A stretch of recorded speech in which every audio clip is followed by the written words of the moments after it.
Warning signs of colon cancer. First off, if you're Gen Z or a millennial, you might think that this is an older person's disease, but there's actually been a massive surge in colon cancer rates among those in their 20s, 30s, and 40s. And given the current state of healthcare, it's good to have the information so you can self-advocate for your health. The number one symptom you need to watch out for with colon cancer is going to be persistent changes to your bowel movements. We're not talking about short-term changes like what happens after you go to Taco Bell and have to destroy a bathroom.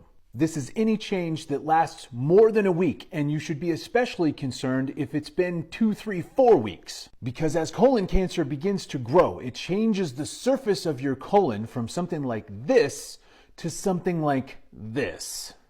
And these physical changes can get in the way of things trying to move past them, leading you to go more frequently because only little bits can go by, or leading you to go less frequently because it's causing blockages until it can push its way through. These physical alterations are like speed bumps on the Hershey Highway, and they can impact how the poop actually looks, like its shape and size. So if your poop suddenly changed from Snickers shaped to being pencil thin, there might be a problem. Something might be getting in the way. The number 2 symptom you shouldn't ignore, pun fully intended, is blood in your stool. You can also call this one the toilet paper test.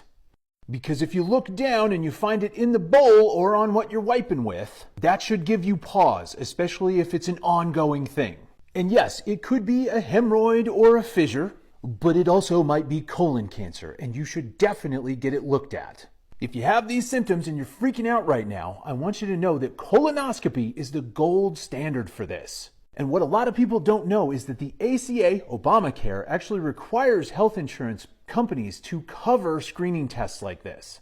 And even if your insurance is trying to weasel out of it, you can actually get your doctor to write a letter, do a little advocating for you, and probably get it paid for. There's also a test called Cologuard. It is better than nothing, but it is a lot less reliable than a colonoscopy. And colonoscopy is kind of a buy one, get one, because yes, they can do the screening, but they can also remove early polyps while they're in there. And then a lot of times you don't have to have another one for 5 to 10 years. But if you do the Cologuard, you might be out the money, come back with a positive test, and still need to do the colonoscopy. One last thing. Earth can fit in Uranus 63 times. 64 if you just relax. But seriously, go get your bum looked at.